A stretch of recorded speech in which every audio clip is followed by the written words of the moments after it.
Sean Myers now joined by Denny Little, the head coach of the Penn-Trafford Warriors softball team as they embark on the 5A playoffs.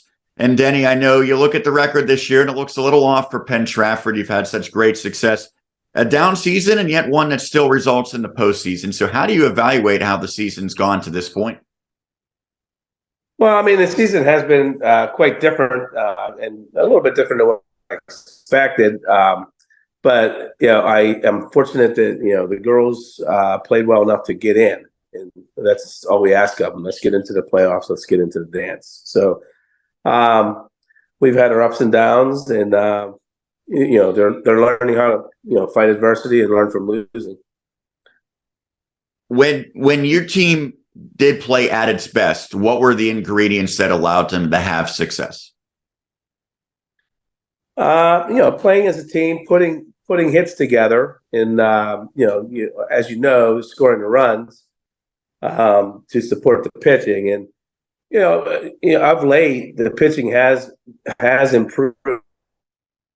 We started off with we have a lot of young pitching, so we have 3 freshman pitcher and a sophomore pitcher, and Jaden Pellis, and we have a we have a third baseman that can act as a pitcher at any time.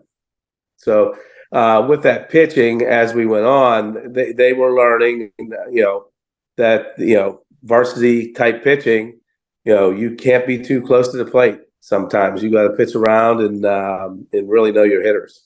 And they've matured, and our pitching is doing somewhat better than in the beginning of the year. Well, pitching, you're trying to replace a terrific one in Mia Smith, who you knew was going to be moving on to graduation, obviously, but you could not have anticipated that you would be without Kylie Piccone. Unfortunately, she suffered an injury during basketball season, and one of your senior leaders has not been able to suit up. How much of a setback was that, and how has she still been engaged? Because I saw her there for her senior day, and that was a kind of special moment, but I'm sure it's killing her not being able to be out there and playing. Yeah, it's killing a lot of us. You cannot replace Kylie Piccone. Her heart, her grit. I can think back to her sophomore year when she won a game with a home run and played really good defense. And junior year, same thing. It's very hard to replace a player like that in her leadership abilities. But I mean, some of the kids have learned. We have to go on without her. And you can, try to make up for those numbers using different kids in the mix. So, yeah, it was a definite hit to the team as far as numbers go, and as far as you kind of lost the leader. But like I said, I mean, the kids are working hard. We're happy to be in the dance. We're happy to be there, and she has been there. She keeps score for us. I mean, like you said, and you came to senior day, and she got to stand out on the field one last time with her teammates for first pitch. So I mean, she's been there, and she's kind of a leader on the bench. Tries to help out as much as she can. But some of the younger kids really are starting to take over also as leaders. I know oftentimes coaches kind of anticipate where they might get seated, who their opponent might be. So you're the 14 seed against number 3 Trinity. How did that align with your expectations before the brackets came out? It's kind of exactly what I thought we'd be. I had no idea who would be 3. I figured we'd be a 14 or a 15. I look at Bethel Park, and I think they're below us. And they have one more win than us, and they beat us. So, but I do think it's strength of schedule helps that out. So I think that's why we're at 14. I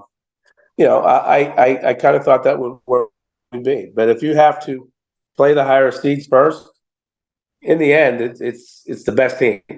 You have to beat the best teams anyway. So you might as well start off in reverse.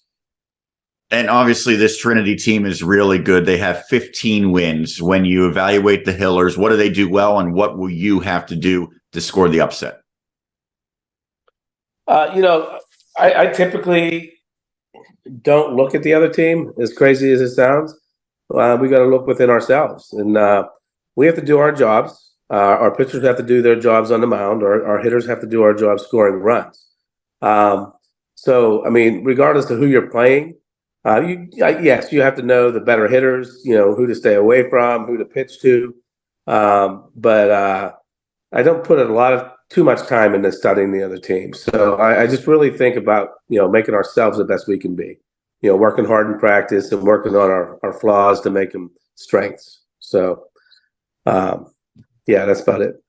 Well, Denny, we appreciate you taking the time. Congrats on getting back to the postseason and good luck.